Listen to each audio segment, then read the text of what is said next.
Hola, dentro de los diferentes tipos de líderes que se nos presentaron, con el que más me identifico es con Nelson Rolihlahla Mandela, quien para mí representa uno de los personajes a través de la historia que más ejerció el liderazgo dentro de su país, así como dentro del mundo entero.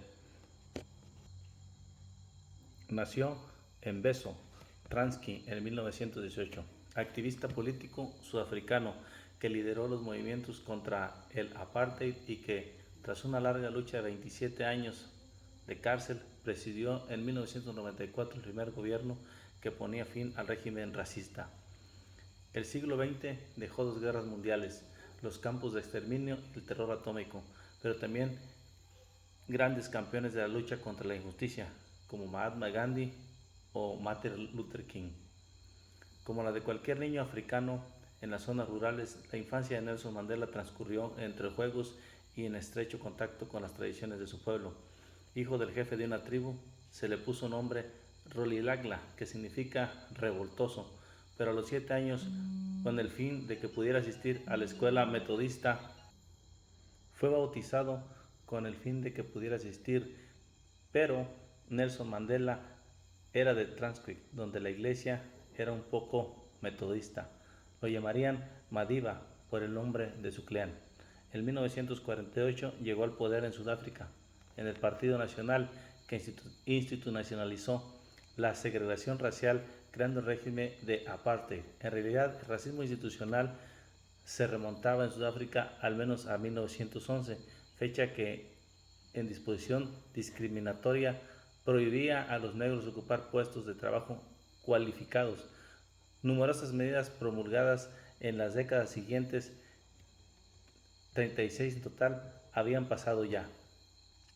Por poner un solo ejemplo, a la exclusión de negros mestizos del censo electoral.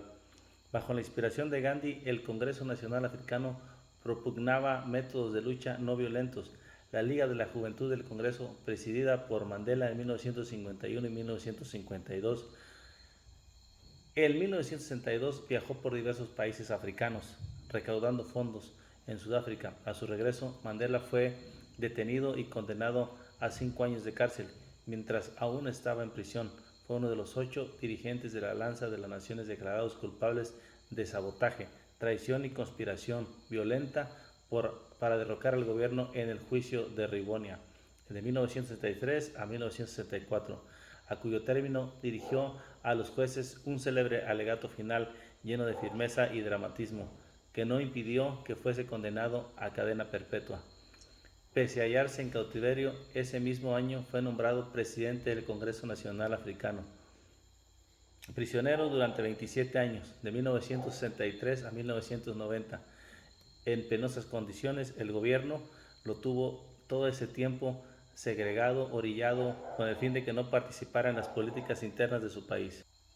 En 1984, el gobierno intentó acabar con tan incómodo mito, ofreciéndole la libertad si aceptaba establecerse en uno de los bustantes a los que el régimen había concedido una ficción de independencia.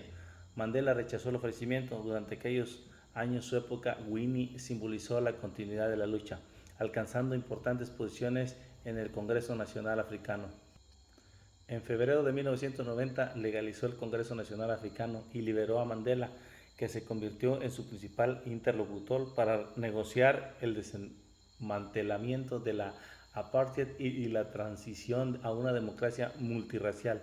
Pese a la complejidad del proceso, ambos supieron culminar exitosamente las negociaciones. Mandela y de Klerk compartieron el Premio Nobel de la Paz en 1993.